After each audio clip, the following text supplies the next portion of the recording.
This video is brought to you by Quincy 400. In 1947, at the tender age of 16, Seaman Hanson Gregory looked at some frying dough and said, "Everything is better with holes. Except his ship's hull, probably, and he created the staple of breakfasts, the diabetes-loving world over, the donut. Or so the story goes, anyway. In truth, Captain Gregory's account of how and why he supposedly invented the donut varied over time, and despite a statue being made of him in Rockport, Maine in 1947 commemorating his fried genius, nobody really knows where the whole donut came from. Some, including Captain Gregory, claim that putting the hole in it makes it so you don't get a mouthful of grease when you eat the center, but plenty of donuts exist that have no holes with no such issue.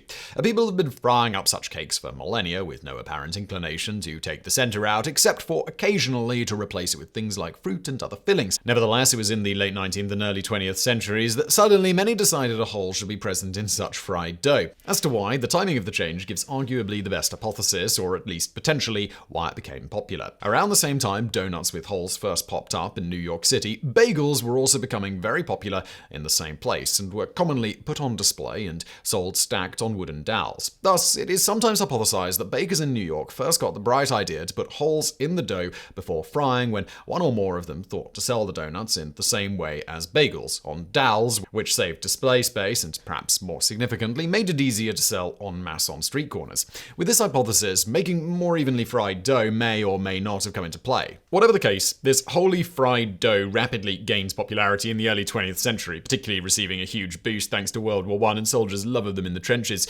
This all leads us to the topic of today. That time a junior high dropout might as well have put a hole in people's pockets with how fast they started throwing money at him when he created one of the most successful franchise businesses in history, the Open Kettle. Doesn't ring a bell? Well, that's because he later realized that was a horrible name for his company, and after a brainstorming session with his employees, he rebranded it. Here now is the story of Massachusetts native William Rosenberg and how he went from dropping out of school in the 8th grade to creating the multi-billion-dollar behemoth Dunkin' Donuts. Born on June 10, 1916 in Boston, Massachusetts, to Jewish immigrants Nathan and Phoebe Rosenberg, at the age of 13, William Rosenberg decided academic pursuits were far less appealing when there was no food on the table. You see, at the time, his father's grocery store was becoming one of the many casualties of the Great Depression. Needing to help support his family, the newly minted teen entered the workforce, taking a variety of jobs in the ensuing years, everything from shining shoes to snow shoveling. He even, on particularly hot days, would buy blocks of ice and sell ice chips at the racetracks. But things really began looking up for the young entrepreneur when, at the age of 14, he landed a full-time gig as a message runner for Western Union, with his starting wages reportedly being approximately $95 a month, about $1,500 today, plus tips. A few years later, at the age of 17, he switched to working for Jack and Jill Ice Cream, initially as a delivery boy, but within a decade rising all the way up to national sales manager at the company. When World War II hit, he switched from ice cream selling to something decidedly less easy on the digestive system, steel working for the Bethlehem Steel Company, reportedly learning the trade of an electrician during his time with them, as well as climbing up the union ladder as a union representative. It was here that his life was changed forever, when he observed how well the various mobile food service companies did selling their edible wares to the workers during breaks. He also saw many ways their distribution methods could be improved. Combining this with his previous experience with Jack and Jill selling their wares from trucks, after the war, he decided to start his own mobile restaurant company, using $1,500, about $23,000 today, in war bonds he held, and borrowing another few $1,000s from friends and family. In 1946, he founded Industrial Luncheon Services in Quincy, Massachusetts, initially purchasing and converting used phone company trucks and taxicabs to sell food from at various Boston area factories. As for these vehicles, he heavily modified them to be more suited to their new role as food trucks, with stainless steel shelving integrated into their sides and thin metal doors that would swing up as awnings to protect the food and customers from the elements while they made their purchases. The food truck concept was a major hit, and within 3 years, it expanded his mobile empire to over 200 vehicles, countless vending machines, and even some in-plant cafeterias, all serving various factories and major work locations across multiple states. It was at this point that it became apparent to Rosenberg that his bread and butter product was in fact bread-based, the humble donut. He also observed people's choice beverage to have with the sweet treat was unsurprisingly almost always something decidedly bitter, coffee. In fact, despite offering a variety of snack and beverage options, these two items alone accounted for almost half of the revenues of his company. Teaming up with his brother-in-law and former mentor at Jack and Jill, Harry Wienerker, the 32-year-old Rosenberg then decided to open a decidedly wheelless location which would specialize in selling these two staple products. And so it was that the Open Kettle opened its doors in 1948 at 543 Southern Artery, Quincy, Massachusetts, with the location still in operation to this day, though under the updated name.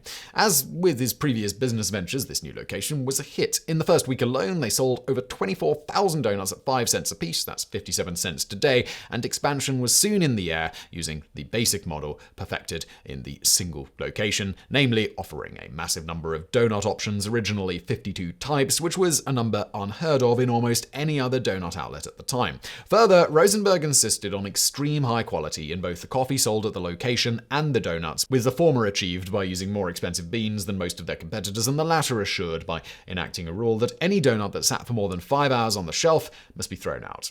Ultimately happy with the product and perfected model in the store, Rosenberg was, however, not happy with the name of the business and felt they'd sell a lot more donuts and coffee under a better brand name. Thus, sitting down with various employees in 1950, they set about fixing the issue with a brainstorming session.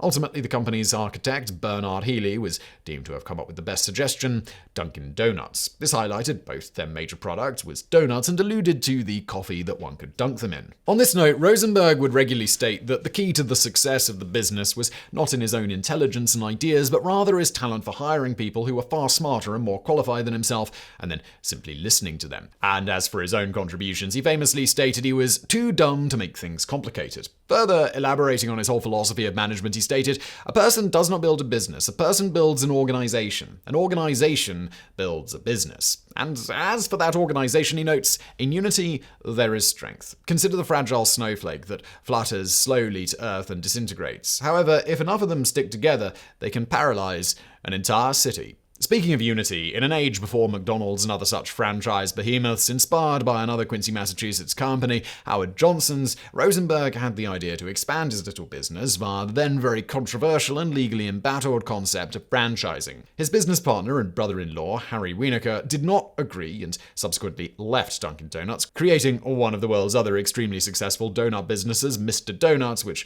would go on to become the second largest donut company in the United States when Wienerker realized the error of his ways and began franchising it out. If you're now wondering why you may not have heard of Mr. Donut unless you live in Japan, that is simply because a parent company ultimately purchased both companies and gave the Mr. Donut locations the option to switch to Dunkin' Donuts, which almost all did, combining the companies and bringing things full circle. Going back to Rosenberg, using the franchising model, he proceeded to expand Dunkin' Donuts from the 6 locations in 1955 to 100 locations by 1963 to 1,000 by 1979 and beyond. For reference, Dunkin' Donuts operates in 42 countries today with almost 13,000 locations. In any event, further seeing the need for an organization to protect the interests of franchises, particularly needed at a time when some regions considered franchising, if not literally illegal, as the least disreputable, in 1960, Rosenberg on the side founded the International Franchise Association, which today represents over 1,400 brands and some 30,000 franchises. Unfortunately for Rosenberg, 11 years later in 1971, a bout with lung cancer had him needing to step down as chairman of the board of Dunkin' Donuts, though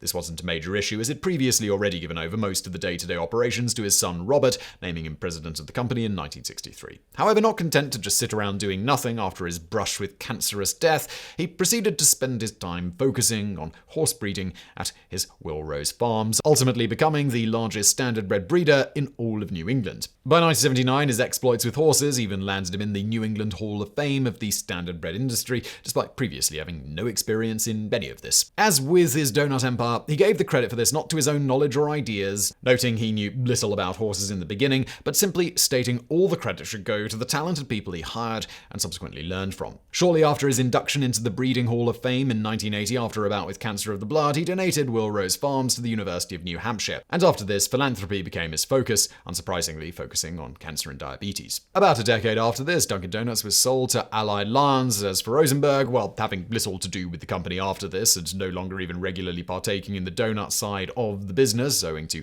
issues with his weight and diabetes, Rosenberg still remained something of a brand ambassador for the company until his death at the age of 86 on September the 22nd, 2002, from bladder cancer. As for how he went so far in life despite such humble origins and an almost complete lack of formal education, beyond noting his habit of surrounding himself with people more talented and knowledgeable than he, Rosenberg summed up, "There are two ways to get to the top of an oak tree. You can sit on an acorn and wait for it to grow, or you can climb the tree."